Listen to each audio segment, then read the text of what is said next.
progresser par rapport à notre message, les 5 pôles d'influence de l'Église sur le monde. Amen. Ce message-là, alléluia, Dieu me l'a parlé par l'Esprit et nous avons besoin de l'entendre afin de pouvoir marcher autrement, afin de pouvoir vivre des marches chrétiennes différentes. Alléluia. Nous sommes fatigués, nous devons être fatigués des marches chrétiennes qui consistent seulement juste à se sanctifier et pas plus. Amen. Ça, ce n'est pas ce à quoi Dieu nous appelle. La sanctification, c'est un acquis, c'est un fondement, c'est-à-dire c'est quelque chose d'office. Mais Dieu ne nous a pas appelés juste à la sainteté uniquement. Il nous a appelés aussi pour jouer un rôle. Il dit chacun pour sa part, pour avoir de l'influence. Alléluia. Et nous devons le réaliser. Parce que dans le royaume de Dieu, Dieu ne nous accueille pas en tant que tu as été un super, un extra, un méga saint. Il nous accueille en tant que bon et fidèle serviteur. Alléluia. Bon et fidèle serviteur, c'est-à-dire qu'on a joué un rôle, qu'on a fait accompli une part. Nous sommes dans un monde, mais nous n'appartenons pas à ce monde. Mais nous n'appartenons pas à ce monde juste pour être certainement à part. Mais nous n'appartenons pas à ce monde pour avoir de l'influence sur ce monde. Si nous n'avons pas de l'influence sur ce monde en tant que l'Église, le monde va nous influencer. Déjà, la foi des gens autour de nous est menacée, ainsi que notre foi aussi. Ce n'est pas nouveau, les enfants de Dieu qui abandonnent Christ. Il y en a beaucoup. Mais cela arrive pourquoi? Parce que le monde nous influence. Observez l'Église. Vous allez voir que l'Église est influencée. Aujourd'hui, l'Église se permet des choses qu'on tolère. Je vous dis, si le Saint-Esprit descend ici maintenant et qu'il ouvre la bouche pour parler par rapport à ce qui est en accord avec le royaume de Dieu, je pense que 2 personnes seront approuvées, 2 ou 3 uniquement. Parce que le monde a tellement influencé l'Église qu'il y a beaucoup de choses qu'on se permet en disant que c'est normal, ça passe. Oh pasteur, tu exagères, c'est trop compliqué, oh voilà. Mais c'est faux. C'est parce que nous sommes vraiment fortement influencés. Et je me dis, dans la loi de l'influence, il n'y a pas de comment on appelle ça? Il n'y a pas de neutralité. Si tu n'influences pas, tu es influencé. Je n'ai pas dit tu vas être influencé, tu es influencé. Pour ne même pas que tu influences, c'est parce que tu es influencé. Amen. Et nous ne pouvons pas rester dans cette position-là. Oh, je paye ma dîme, je suis saint, je ne pêche pas. C'est suffisant. Non, ce n'est pas suffisant. Tu as un rôle à jouer. Alléluia. Moi, en tant que pasteur, je joue un rôle. Mais je ne joue pas seulement que le rôle de pasteur. Je fais partie des personnes à qui Dieu a donné plusieurs talents. Mais mon rôle de pasteur te permet, toi, de t'accrocher à Dieu.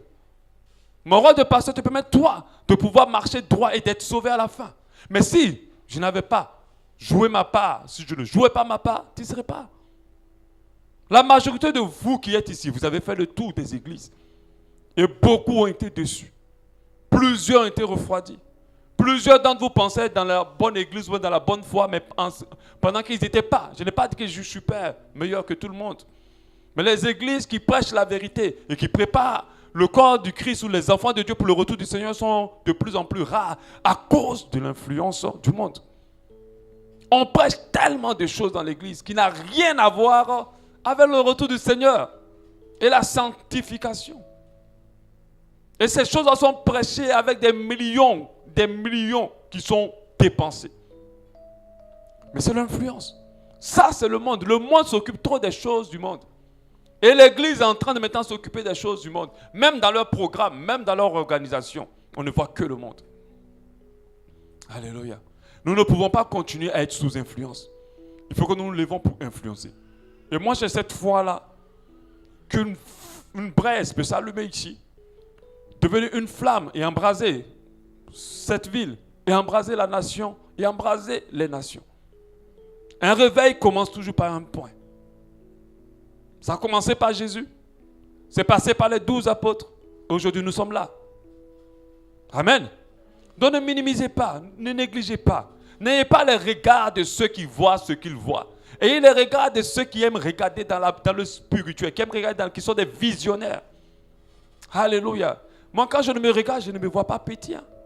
Quand je me dis je ne me vois pas petit, je ne vois pas les histoires de dire voyager dans 2 avions. Parce qu'on estime qu'un homme de Dieu a réussi, il doit être voyagé dans le monde entier. Ce n'est pas ça. Mon ministère doit impacter des foules. Des âmes doivent être converties. Des chaînes doivent être brisées au travers de mon ministère. Une nation doit être embrasée. Des lois dans un pays doivent être changées pour être en phase avec la loi de Dieu et la loi de Christ. C'est ça mon but. Alléluia. Et ce n'est pas parce que je suis ici. La dernière fois, tous les matins, je prie et je parle de fois aux ouvriers. Et un jour, j'étais là, je disais aux ouvriers, est-ce que vous savez que Dieu m'a parlé de vous? Et Dieu m'a parlé de certains au point même où j'ai envie de les appeler pasteurs. Où j'ai envie de les appeler vraiment, j'ai envie de m'incliner devant eux. Tellement ils ont quelque chose de grand. Amen. Mais ce n'est pas parce que Dieu t'a donné que tu vas déployer. Attention. Dans le cimetière, il y a beaucoup de personnes qui sont restées, leur talent est resté dans l'œuf. Mais des grands serviteurs de Dieu, des grandes personnes pour l'impact dans ce monde et aider le royaume, pas aider, mais au travers desquels Dieu va instaurer son royaume dans le monde. Mais ils n'ont pas. C'est pour ça qu'il faut qu'on te parle. Pour que tu ne perdes pas ton temps à faire travail, à chercher à te marier, à chercher à jouer un petit rôle dans l'église, et puis c'est suffisant pour toi, j'ai coché, ça va. Tu es une grande personne et tu as une grande destinée. Tu es appelé pour avoir de l'impact. Mais on n'a pas de l'impact qui veut. On a de l'impact qui force. Le royaume de Dieu, il est forcé. Ce n'est pas une histoire de s'asseoir puis de faire des ongles pour en avance. C'est une question de mentalité. Alléluia. Et nous devons influencer. Nous devons avoir de l'impact. Il faut penser grand. Il faut réfléchir grand. Ne reste pas à vivre une vie qui cloche entre maison, boulot et puis mariage. Va au-delà de cela. Dieu t'a activé pour bien plus. Nous devons faire les lois des pays. Nous devons imposer la loi de Christ dans nos familles, dans nos maisons. Alléluia. Dans nos familles, dans nos maisons, dans nos quartiers, dans nos entreprises. Moi, dans toutes les entreprises où j'étais avant, parce que j'ai arrêté de travailler dans les entreprises il y a longtemps. Mais quand j'arrivais, les gens ne pouvaient pas parler comme ils voulaient parler. Ils ne peuvent pas. Parce qu'ils savent qu'il y a un enfant de Dieu qui est là. Et toutes les entreprises où j'ai dû travailler, j'ai dû influencer. Alléluia. Même si je ne convertissais pas, si les gens n'arrivaient pas à se convertir, ils avaient quand même quelque chose qui remontait en eux, qui leur permettait, qui leur donnait un désir de vouloir être un peu plus meilleur. Alléluia. Mais vous êtes influencés dans vos entreprises. Quand on entend certains enfants de Dieu avoir des conversations dans les entreprises, influencés, corrompus, mélangés. Amen. Même si tu vas au marché, tu dois influencer tes co-vendeuses. Je ne sais pas comment on dit ça. Elles doivent être influencées. Alléluia. Maintenant, ce qui nous intéresse, c'est les 5 pôles d'influence. On ne peut pas influencer n'importe comment. Comment on doit influencer? Ce monde-là a des lois et des règles. Alléluia. Ce n'est pas parce que tu vas être le meilleur danseur du monde que tu vas influencer. C'est pas, bon, tu peux influencer par ça, mais tu ne vas pas avoir une grande influence. Notre but, c'est d'influencer les nations. Notre but, c'est d'influencer les autorités. Parce que c'est ceux-là qui établissent. Même si une nation est chrétienne et que les autorités sont du diable, la nation appartient au diable. Parce qu'ils vont imposer la loi du diable. On ne veut pas faire des petits chants. On veut avoir de l'influence des grands. Alléluia. Et quels sont les pôles d'influence que nous pouvons user ou dans lesquels nous devons nous démarquer pour influencer? Je vais commencer avec un pôle, on va toucher un peu, et puis s'il plaît à Dieu, continuer après, parce qu'il y a beaucoup de choses à dire. Le premier pôle, c'est le pouvoir. Le pouvoir, le pouvoir, le pouvoir. La parole de Dieu nous dit en Luc 10, 19, « Voici, je vous ai donné le pouvoir de marcher sur les serpents, les scorpions et sur toute la puissance de l'ennemi. Rien ne pourra vous nuire. Je vous ai donné le pouvoir. » Le pouvoir est un grand moyen d'influence. Celui qui a le pouvoir va forcément influencer. Celui qui a le pouvoir va imposer ses lois. Celui qui a le pouvoir aura une possibilité que les autres n'ont pas. L'église doit avoir le pouvoir. Amen. Je ne parle pas de politique. Restez calme, je vais bien vous parler. L'église doit avoir le pouvoir. Et si on n'a pas de pouvoir, on ne peut pas influencer. Alléluia. Si on n'a pas le pouvoir, on ne peut pas influencer. La force de l'influence du pouvoir, c'est quoi? La force de l'influence du pouvoir, c'est quoi? Bon, je vais dire 1, 2, 3, 4. 1. Celui qui a le pouvoir est écouté. Amen. L'église peut crier, crier, crier, crier. S'il n'a pas le pouvoir, personne ne l'écoute. Personne n'écoute l'église. Vous voulez dire, voilà, ça c'est pas bon, mais tu es qui? Tu n'as pas le pouvoir, tu vas dire quoi? Dans ta famille, tu n'as pas de pouvoir. Quand on va prendre les décisions, vous savez que c'est mauvais. Bon, on imagine, parce que c'est déjà arrivé dans des familles. On n'a pas que, oh, la petite de 17 ans là, oh, la fille de maman telle est tombée enceinte. On doit la faire avorter. Parce qu'elle est trop jeune, ça va gâter son truc. Et toi, l'enfant de Dieu, tu dis non, on ne peut pas la faire avorter. On dit, oh, quitte-la. Mais tu n'as pas le pouvoir. Tu n'as pas le pouvoir. Ils vont faire avorter la petite. Ils ont brisé sa vie. Le pouvoir. Oh, on doit initier les enfants. Tu n'as pas le pouvoir. Tu vas venir dire quoi? Tu vas beau parler. On s'en fout. Celui qui a le pouvoir est écouté. Amen. Est écouté. Oh, l'église a un message. Et comme l'église n'a pas le pouvoir, hein, qui va l'écouter? On crie, on crie. Jésus revient bientôt. Plus vous criez là même là, c'est là que les gens même créent les boîtes encore plus. C'est là même que le péché devient dense. Parce que on n'a pas le pouvoir. 2. Celui qui a le pouvoir domine. Tu ne peux pas avoir le pouvoir et ne pas dominer. Si c'est toi qui as le pouvoir, c'est toi qui domines.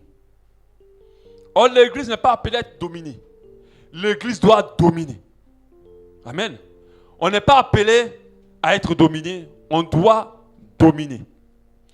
3. Celui qui a le pouvoir impose ses règles et ses conditions. On est d'accord? Aujourd'hui, on dit mariage pour tous. On veut maintenant permettre aux enfants, on les enseigne les choses sexuelles à partir d'un bas âge. On veut faire mariage avec les chiens. On veut faire tout. Mais quand ils ont le pouvoir, ils imposent les règles. L'église ne peut même pas imposer ses règles. Si l'église dit non, ça c'est pas bon, on ne peut pas écouter l'église. On ne peut pas. 4. Celui qui a le pouvoir a la puissance de changer les choses. Alléluia. On reçoit toujours des audios des gens qui ont failli être enlevés. J'en ai reçu, on m'a fait écouter un hier ou tu ne sais pas qui l'a mis dans le groupe. Après quand j'écoute, je me dis, après c'est pas, attends, vous mettez, soyez prudents, mais attends, vous pensez que ceux qu'on enlève là, ils n'étaient pas prudents? C'est une question de pouvoir. Le crime rituel continue dans cette nation parce que l'église n'a pas de pouvoir. Parce que ce qu'ils font, ce n'est pas simple. Tu vas être beau prudent, tu vas aller t'asseoir dans un salon de coiffure. Pendant que tu t'assois, on te coiffe, et puis pouf, le bas s'ouvre, tu rentres dedans. On ferme, on t'envoie pour aller faire le crime rituel. Est-ce que tu as prévu ça? Au Nigeria, ils le font. On te dit, assieds-toi là-bas, mais ils ont mis un gros trou en bas. Restez là. Tu peux avoir toutes tes stratégies de prudence, tu ne sais pas. C'est une question de pouvoir. Si on avait le pouvoir, ces choses-là seront finies. Net. C'est parce que ce sont le monde, c'est le monde qui a le pouvoir. Donc le monde impose. Le monde dit aux gens qui veulent être élus, si tu veux être élu, tue quelqu'un, bois son sang, coupe sa langue, coupe son sexe. Voilà, c'est ça qui va marcher. Mais si l'église avait le pouvoir, vous allez te comprendre que non, ça c'est faux. Confie-toi à l'Éternel et il va te mettre au sommet. Mais quand l'église dit ça, ça n'intéresse personne. Or c'est ça la vérité. Parce qu'eux tous se tuent, mais après on les renvoie, ils tombent. Ça ne va pas pour certains. 4. Celui qui a le pouvoir donne la capacité de changer les choses. 5. Celui qui a le pouvoir devient incontournable. Incontournable, c'est-à-dire qu'on ne peut pas faire les choses sans toi. Mais je vous assure, quand les grands décident, ils ne pensent même pas à la vie de l'église. Ils se mettent ensemble, ils décident, l'église impose. Tout est imposé à l'église. Ils ont pris des lois déjà contre l'église, je vous dis ça. Pour fermer les églises. Dans un pays, je ne sais pas lequel, le Kenya, ils en ont fermé 70 000. Rwanda, 17 quoi? 7 000, voilà. J'ai ajouté un zéro. 7 000. Ils en ont fermé 7 000. Ils n'ont pas de pouvoir. L'Église n'a pas de pouvoir. Tu deviens incontournable quand tu as le pouvoir. On ne peut rien décider sans toi. Quand les autorités veulent décider, allez, appelez les responsables de l'Église là. Ils vont venir. On va décider ensemble. Il ne faut pas qu'on touche. Israël avait le pouvoir. Les gens avaient peur du Dieu d'Israël. Ils avaient peur de les toucher. Ils avaient peur de faire des choses qui les touchent. Parce que c'est que si on touche à ceux-là, on est foutu. Plusieurs n'étaient pas juifs, mais ils veillaient à respecter le Dieu des Juifs. Le pouvoir. Si je ne sais pas, celui qui a le pouvoir inspire la crainte de tous. Quand tu as le pouvoir, on a peur de toi. Quand tu as le pouvoir, on a peur de toi. Mais si tu n'as pas le pouvoir, on n'a pas peur de toi. Dans nos assemblées ici, ils viennent s'asseoir là, mais ils font des dégâts. Oh, avant, tu peux t'amuser à rentrer parmi les saints. Tu peux venir t'asseoir au milieu d'eux. On va te foudroyer. On va te foudroyer. Ils n'ont pas peur. D'autres, mais quand ils arrivent, même, ils veulent directement attaquer le pasteur. Tu n'as même pas déjà combattu les petits de la salle, là. C'est le pasteur direct. Tellement ils n'ont pas peur, en fait, de l'église. Normalement, quand l'église dit « je prie », le gouvernement doit trembler. Normalement, quand les enfants de Dieu, on va se lever pour prier, le gouvernement devait trembler. Mais on n'a pas peur. Oh, laissez-les faire le truc. Bon, il faut les laisser. Laissez-les prier. C'est pour ça qu'on ne nous embête pas. Tu dois pleurer parce que tu es quitté de chez toi, tu es arrivé si on ne t'a même pas persécuté. Tu dois pleurer. Parce que ça prouve que tu es faible. Tu es faible. Parce qu'on ne s'occupe pas des faibles. Hein. Qui monte, qui descend, qui fait ses ribabas, de toute façon, ça ne change rien dans mes programmes de maléfiques. Ça ne change rien. Tu es dans une famille. Chrétienne, ribaba, tout. Mais tous les jours, tous les ans, on cueille quelqu'un, on mange quelqu'un. Toi-même, tu vois que c'est plus normal. Toi-même, là, tu es parti à l'hôpital malade jusqu'à... Si ce n'était pas Dieu, tu sors même fatigué. Pas de pouvoir. On n'a pas peur de toi. Ils osent venir te toucher. Hein? Amen. Est-ce qu'il y a quelqu'un que je révolte ce matin? Ils osent venir toi te toucher. Tu n'as pas de pouvoir. C'est ça le problème. Ils n'ont pas peur de toi. Il fait ses incantations, c'est toi qui te vises. Il ose te viser. Le feu ne va pas détruire toute sa maison là-bas. Et ce n'est pas lui qu'on va enterrer. Mais non, au contraire. C'est toi qui es malade jusqu'à CHU. Oh, je ne sais même pas qu'est-ce que j'ai. Mais tu ne rates pas une prière. Tu fais de longues prières jusqu'à ce que ça ne finit pas. Tu n'as pas de pouvoir. On n'a pas peur de toi. Celui qui a le pouvoir est suivi. C'est-à-dire on le suit. Alléluia. Tu ne peux pas être un leader sans pouvoir. Ce n'est pas possible. Celui qui a le pouvoir est suivi. Celui qui a le pouvoir est copié, est imité. Celui qui a le pouvoir est imité. Celui qui a le pouvoir est approuvé. C'est-à-dire que comme tu es plus fort, donc tout le monde cherche à être en phase avec toi. Et il y a beaucoup de choses qui sont attachées à celui qui a le pouvoir. Et l'Église ne peut pas avoir de l'influence sans avoir de pouvoir. Ce n'est pas possible. Partout où Dieu amènera l'un d'entre nous, il faut que la puissance et le pouvoir de Dieu se déploient. Il faut qu'on impose les règles du royaume. Et c'est dans cette dimension-là que nous devons arriver. Ce matin, quand je venais, j'écoutais un enseignement du pasteur Castanou. Il dit, les gens ont changé la dimension de l'Église. Ils ont résumé tout au pasteur. C'est le pasteur qui doit être puissant pour détruire. Alléluia. C'est pas vrai. On doit être tellement puissant que quand un sorcier rentre, il croise l'hôtesse déjà, il tombe là-bas. Il n'a même pas le temps d'arriver au pasteur. Mais ils vont traverser jusqu'à sur la scène ici. Parce qu'il n'y a pas de pouvoir. Il n'y a rien.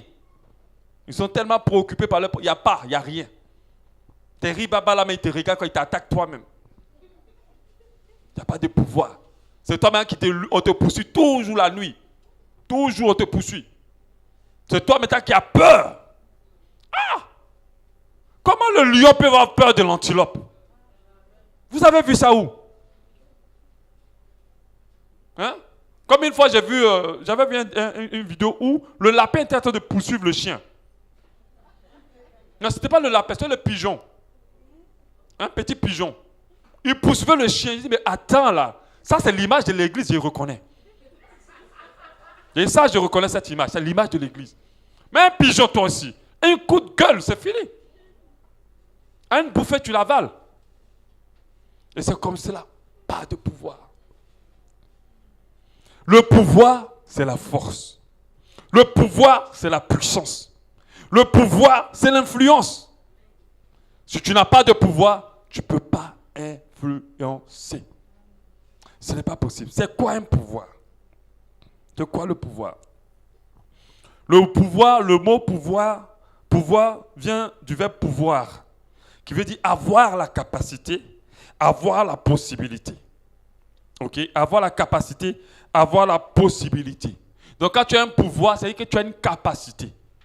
Tu as une possibilité. Mais ce n'est pas n'importe quelle capacité, que n'importe quelle possibilité. Ce sont des grandes capacités ou des possibilités étendues. D'accord? Des capacités ou des possibilités étendues. Si tu ne peux pas beaucoup, tu n'as pas de pouvoir. Si tu peux beaucoup, tu as le pouvoir. D'accord? Donc, c'est très proche de la question de la possibilité. On va aller vraiment droit au but. Donc, quel pouvoir l'Église doit avoir pour influencer le monde? Quel pouvoir l'Église doit avoir pour influencer le monde? Il y a plusieurs formes de pouvoir. Mais ce n'est pas tous les pouvoirs dans lesquels l'Église doit s'inscrire pour avoir de l'influence sur le monde. J'en ai mis 4 de côté, donc on verra un seul aujourd'hui. Alléluia. 4 de côté, dont on verra un seul aujourd'hui. Je ne vais pas déjà donner les autres. Voilà. Donc le premier des pouvoirs, c'est le pouvoir spirituel. Le pouvoir spirituel. Le pouvoir spirituel. Le pouvoir spirituel est une force, ou la force, une puissance déployée dans le spirituel. Amen. Déployée dans le spirituel. Les sataniques, le monde actuellement, Satan n'influence pas le monde avec les stratégies physiques. Amen. Ces stratégies ne sont pas physiques. Il influence plus le monde avec des stratégies spirituelles. C'est pour ça qu'on a les Illuminati, on a les loges, on a les sectes, on a le vaudou, on a la sorcellerie, on a la magie. Amen. Satan n'influence pas le monde seulement avec des stratégies physiques. Il utilise le spirituel, même en Europe. Il faut savoir, nous on ne croit pas aux choses des Africains. Ce n'est pas les choses des Africains. La sorcellerie n'a pas commencé en Afrique. La sorcellerie, les Blancs font plus la sorcellerie que nous. Nous sommes les petits sorciers seulement pour manger les gens. Mais eux, là, leur sorcellerie, c'est fort. Eux, là, c'est pour détruire, faire cracher des avions, créer des calamités, détruire tout un bâtiment. Eux, ce n'est pas les petits sangs d'une seule personne qu'on mange par an, les petits sorciers, là. Eux, c'est vraiment la quantité de sang qu'ils boivent par leur stratégie de destruction. Par leur stratégie de destruction. Ce n'est pas les 2 ou 3 personnes qui écartent, vont venir faire cracher une petite église. Non. Et ils écartent des foules de Dieu. C'est un pouvoir. Le pouvoir spirituel est un pouvoir important. On voit comment l'ennemi en use pour imposer le règne de Satan sur terre. Et nous ne pouvons pas laisser ce volet-là au diable. Parce que nous avons reçu le pouvoir de marcher sur les serpents, sur les scorpions, et la Bible dit, sur toute la puissance des ténèbres. Rien ne pourra nous nuire. Donc c'est-à-dire que c'est nous, normalement, qui devons être plus forts. Ce n'est pas le diable qui doit pouvoir faire cracher un avion et tuer des innocents, faire dérailler un train. Même dans les hôpitaux. L'hôpital est censé guérir des gens. Mais je vous dis, il y a des activités spirituelles démoniaques dans les hôpitaux.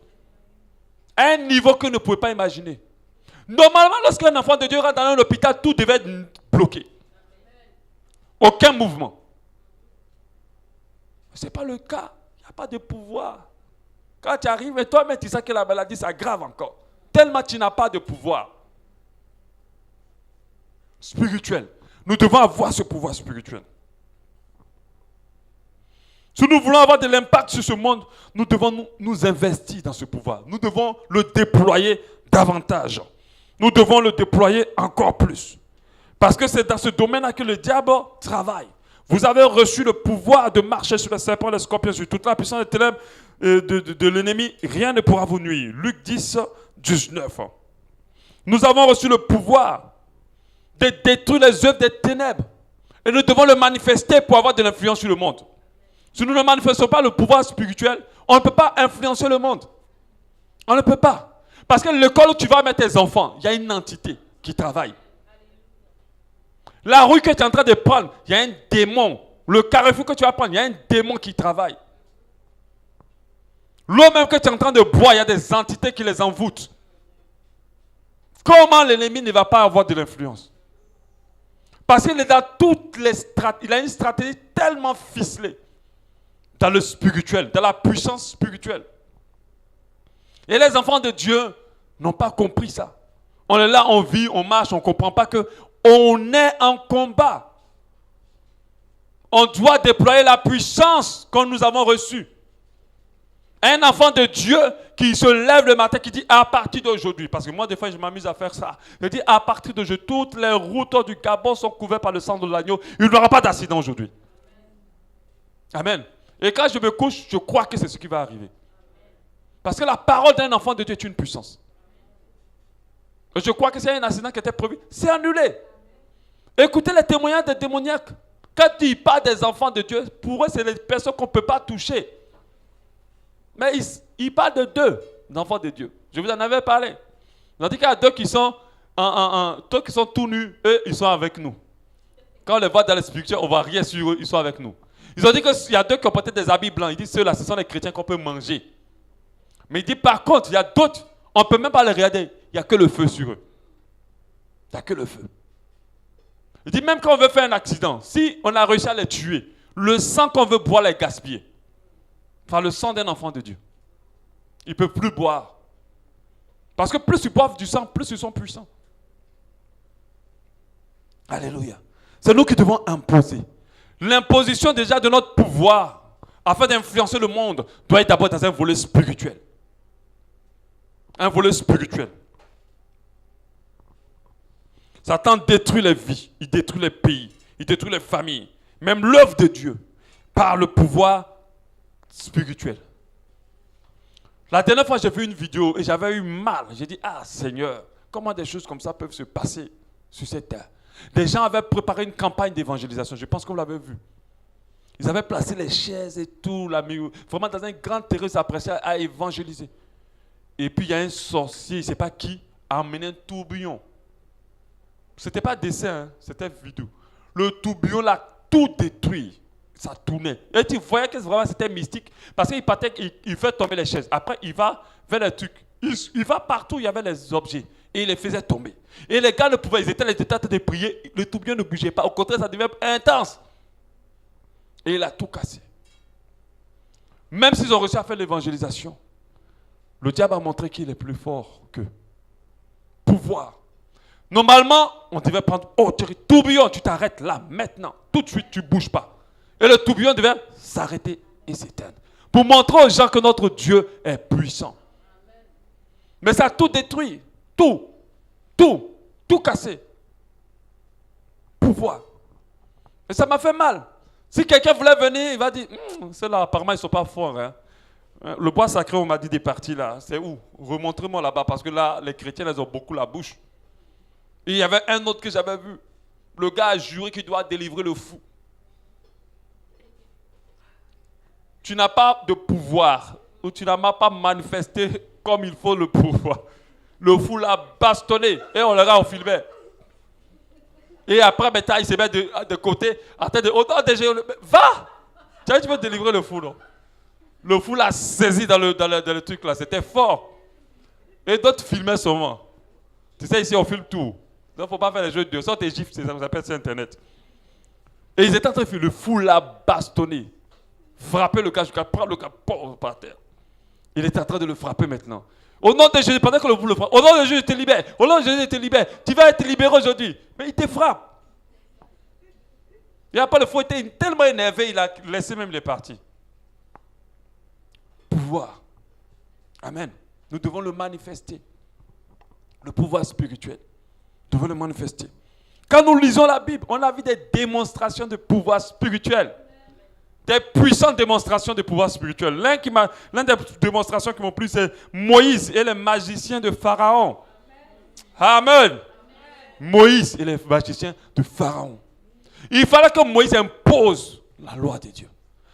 Il fallait que Moïse impose la décision de Dieu de libérer son peuple. Mais pour l'imposer, il fallait que ça passe par une démonstration de pouvoir. Une démonstration de pouvoir entre le diable et le Dieu. Qui a le pouvoir? Il fallait que ça passe par une démonstration de pouvoir. Donc, qu'est-ce que Dieu a dit à Moïse? On ne va pas tout lire. Hein? Si vous savez combien, vous allez m'aider par rapport à l'autre. Parce que moi, je ne retiens pas tout par cœur. La première chose, il a dit, allez-y, jetez le bâton. Quand Pharaon va demander qui veut voir un miracle, jetez le bâton. Quand ils ont jeté le bâton, il est devenu serpent. Qu'est-ce que les magiciens ont fait?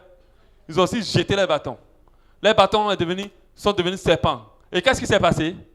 Les serpents de Moïse a mangé les serpents des autres. Direct. Le serpent de Moïse a mangé les serpents des autres. Donc Pharaon était un peu, bon, c'est vrai qu'ils ont fait, mais quand ils ont pu faire des serpents. Ok? Et il ne veut pas. Il a dit, ok, va au bord de l'eau. Je crois qu'il fallait mettre le bâton dans l'eau. Et qu'il devienne sang. Du sang et que les animaux périssent dans l'eau. Qu'est-ce qu'ils ont fait aussi? Ils ont fait la même chose. D'accord? Après, il a dit quoi? Le troisième, c'était? Hein? Ah, vous êtes sûr. Lisez vos bibelots. Attendez, je vais voir. Serpent, c'est bon. Parce que je connais, mais je ne me retiens pas dans l'ordre.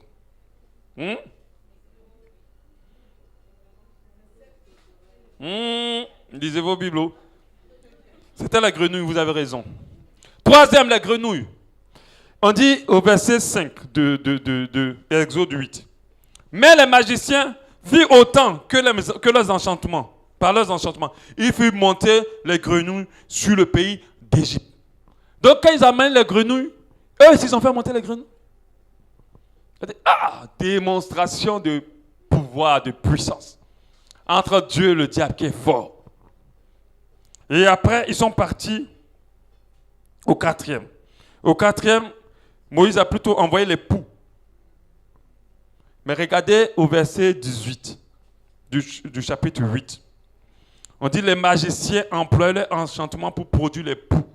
Mais ils ne purent pas. Employaient leur enchantement pour produire les poux, mais ils ne purent pas. C'est-à-dire, eux, ils ont voulu aussi faire les poux. Mais ils n'ont pas pu. Ils ont tout fait. Ils n'ont pas pu créer les poux. Et c'est là que Pharaon a commencé à dire, on dirait le pouvoir, c'est ailleurs. La puissance est ailleurs. Et après, Moïse a commencé à matraquer tout le reste. Les sauterelles, plein, peste, tout a commencé à se déclencher. Jusqu'à ce que Pharaon dit, c'est bon, pardon, je lève les mains. Pardon, viens, prenez vos peuples, allez-y. Mais s'il n'y avait pas eu cette démonstration de pouvoir, le peuple juif n'allait pas être libéré. Mais cette image, vous savez que c'est l'homme des choses à venir. Nous devons démontrer la puissance de Dieu pour libérer le peuple de Dieu. Moïse et Aaron représentent l'Église. Et il y a des âmes qui sont captives. Et nous devons les libérer.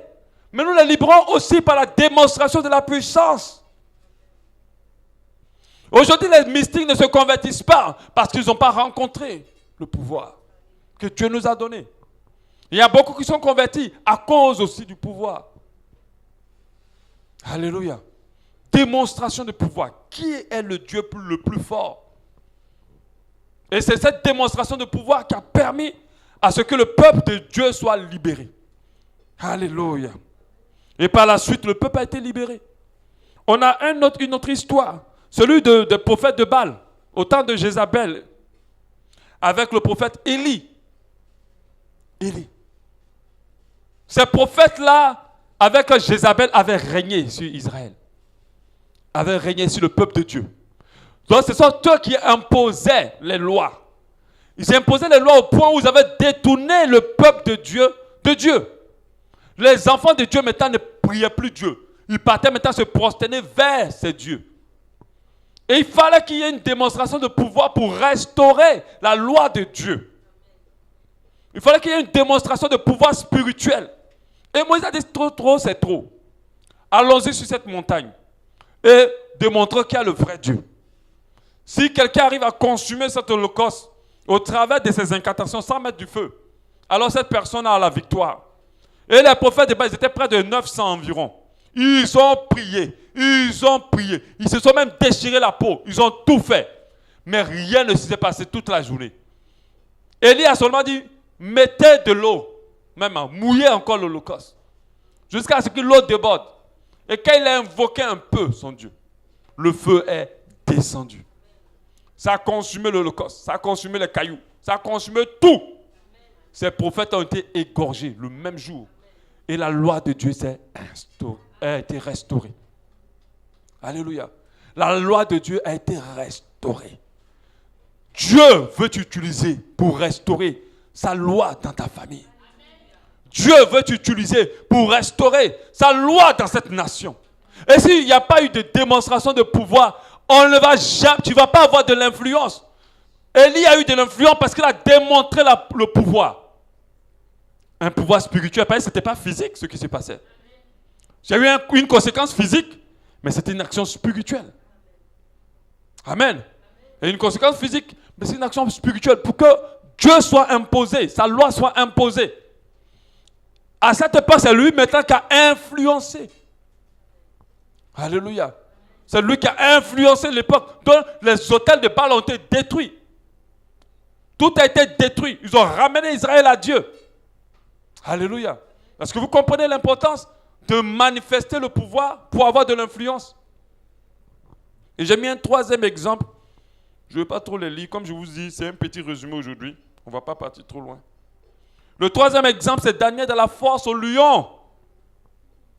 Ça en a beaucoup. On a décrété, je crois que c'était à Babylone, hein, c'est ça? Que pendant 7 jours, je crois, c'est ça? C'était pendant combien de jours?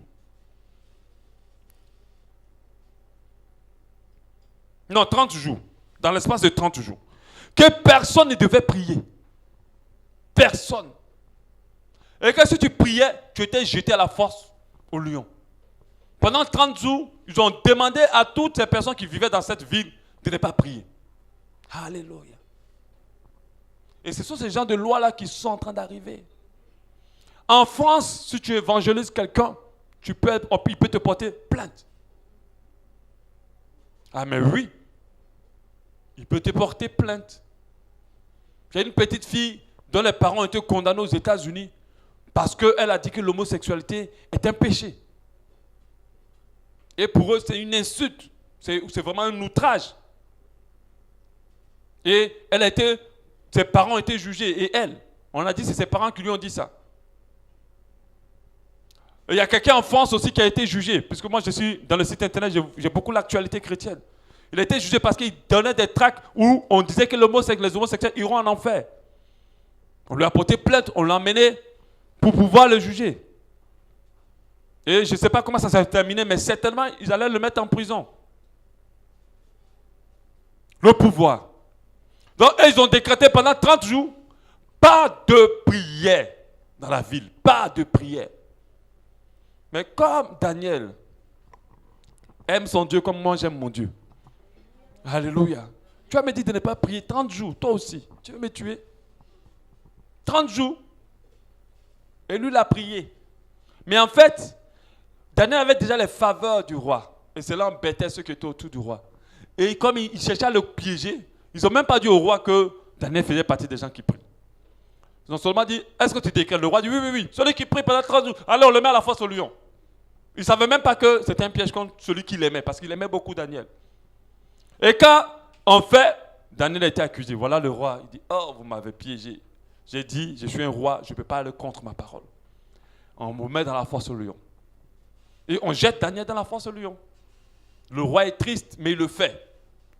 Mais quand il le fait, les lions là sont devenus maintenant comme des lapins. Je ne vais même pas dire des chats, le chat, mais il peut te griffer un peu. Des lapins. Oh, c'est des lions qu'ils ont laissés dans la faim pendant des jours et des jours et des jours et des jours. Et donc, ils sont là, avec Daniel, ils parlent, ils causent, ils sont là, dans la force de lion, jusqu'au lendemain. Démonstration de pouvoir. Vous pensez que Daniel les a négociés pour dire pardonnez, pardonnez. Vous voyez, je ne suis pas assez gros de moi, je ne sais pas. Non, non, je vous promets 5 personnes demain. Non, non, non, non. Un lion, c'est un lion. Il a faim, il a faim. Il ne comprend pas. Dès qu'il sent l'odeur de sang dans ton corps, il va te manger. Mais il y a eu une démonstration de pouvoir. Les lions sont restés calmes. Et le roi s'est précipité le matin pour dire, oh Daniel, est-ce que ton Dieu t'a sauvé? Daniel dit, oui, mon Dieu m'a sauvé. Est-ce que ton Dieu t'a gardé? Oui, mon Dieu m'a gardé. Quand on sort Daniel, les autres ont dit, bon, on va vous mettre dedans. La Bible dit qu'ils ne sont même pas encore tombés au sol. Les lions ont déjà déchiqueté en l'air. Démonstration de pouvoir. On a vu comment ils ont été aussi mis dans la fosse, dans le buisson ardent, dans le feu. Comment ils ont chauffé le feu jusqu'à... il ne brûle pas. Démonstration de pouvoir. Et ces personnes-là ont imposé la loi de Dieu. Quand vous regardez Joseph, imposé. David, imposé. Jésus lui-même. Alléluia. Jésus lui-même. La parole de Dieu dit que tout pouvoir lui a été donné dans le ciel et sur la terre. Tout pouvoir. Il ne peut pas avoir de l'influence comme il a aujourd'hui s'il n'avait pas de pouvoir. Il a un pouvoir spirituel. Alléluia. Tout pouvoir lui a été donné. C'est-à-dire, arrête de te contenter de cette vie de chrétien faible. Quand tu proclames, c'est comme si tu as chanté. Arrête. Il faut chercher une dimension supérieure. Quand je vois les enfants de Dieu avoir peur, c'est mal. Parce que tu ne peux pas avoir autant de pouvoir et de puissance et craindre quoi que ce soit. Alléluia. La Bible dit que sur les serpents, sur les scorpions, sur toute la puissance des ténèbres. On ne dit pas si quelques puissances des ténèbres. Toute la puissance des ténèbres. La Bible dit que qu'avec Dieu, ce qui est impossible sera possible. Ne t'aie pas dessus, tu crois? Tu verras la gloire de Dieu. Il y a des paroles qui nous montrent que nous sommes dans une dimension illimitée de pouvoir. Donc nous devons apprendre à nous lever. Mais pour manifester déjà le pouvoir, il faut le manifester d'abord. Alléluia. Si tu ne pries pas, si tu ne prends pas autorité, si tu ne décrètes pas, si tu ne proclames pas, qu'est-ce qui va se passer? Rien. Alléluia. Et le pouvoir spirituel, l'Église doit le manifester. Nous devons nous lever pour dire, à partir de aujourd'hui, plus de crimes rituels au Gabon. Et nous devons commencer à prier pour ça. Nous devons plutôt commencer à prier contre les crimes rituels. Prendre autorité. Prendre autorité. Prier. Et lorsque nous allons prier, nous allons nous rendre compte que quelque chose se passera. Ceux qui font les crimes rituels auront des problèmes. Quelque chose va se passer. Tu dois commencer à prier contre cette tante-là qui vous bouffe tout le temps dans la famille, ou ce toncle. À chaque fois qu'elle est malade, on l'amène à l'hôpital. Après 2 jours, elle sort requinquée. 1 semaine, 3 semaines après, quelqu'un doit mourir. Hein? 3 semaines après, quelqu'un meurt. À chaque fois qu'elle est malade, tout le monde tremble, parce qu'on sait qu'elle ne va pas mourir. Mais pas autorité. Le jour où on l'amène à l'hôpital, elle reste. Elle reste. Parce qu'elle n'a pas le droit de toucher aux enfants de Dieu. Elle n'a pas le droit de toucher aux innocents. Mais c'est parce que tu restes là et qu'elle ne fait que manger, vider de ta famille, t'asseoir sur ton mariage, t'asseoir sur ta vie, t'asseoir sur toi, parce que tu ne manifestes pas de pouvoir spirituel. Si tu as la puissance spirituelle, tu vas parler, on va t'écouter. Si tu dis à un parent, même s'il a les millions, tu dis, toi là, tu ne fais pas attention, on va te chasser ton boulot. Des fois, ce n'était même pas prévu, hein, mais parce que tu l'as prononcé, cela, ça arme. Des fois, ce n'était pas prévu. Dieu n'avait pas prévu le renvoyer. Mais parce qu'il a déconné, putain, tu as dit, toi là, on va te chasser ton boulot. C'est fini, c'est armé. Quand on va le chasser, ou bien quand on va commencer à le chasser, il va venir, pardon. Je dois faire comment? Il va t'écouter. Il va t'écouter. Tout ce que tu vas lui dire, même si tu te marches la tête, il va dire, je fais comment? Il va devenir un acrobate. Il va t'écouter. Mais on ne t'écoute pas parce que tu n'as pas de pouvoir. Tu n'as rien, tu n'as pas de pouvoir. Tu parles, rien ne se passe. Tu dis, rien ne se fait. Et tu ne peux pas rester toujours comme tu es et évoluer. Il faut que ta parole soit puissante. Alléluia. Il faut que tu cherches cette dimension. Il faut que tu rentres dans ce niveau. Le monde a des règles claires. La première des règles, comme je l'ai dit, le pouvoir. Si tu as le pouvoir, on t'écoute. Si tu as le pouvoir, tu peux avoir de l'influence. Si tu n'as pas, rien. Rien. Même quand tu es dans des endroits, on dit, cette personne-là, elle ne respecte personne. Mais quand toi, tu arrives, bizarrement, la personne est gentille avec toi. Des fois, le pouvoir, tu n'as même pas besoin de parler. Tu le dégages. C'est-à-dire que quand tu es assis quelque part, tu vois la personne est misolée maintenant, tu ne comprends pas. Elle est misolée, elle est tranquille. Moi, j'ai déjà vécu ça. Hein. On dit, c'est là, oh, ça c'est le feu. Si elle te voit, tu es foutu. Elle dit, ah bon, hein, allons-y. Quand tu arrives, la personne, la bouche est fermée maintenant. Elle est genre, oh, comment tu vas, ça va, hein? Ah. Et puis la personne est tranquille. Pouvoir, ça se dégage. Il faut chercher cette dimension. Alléluia.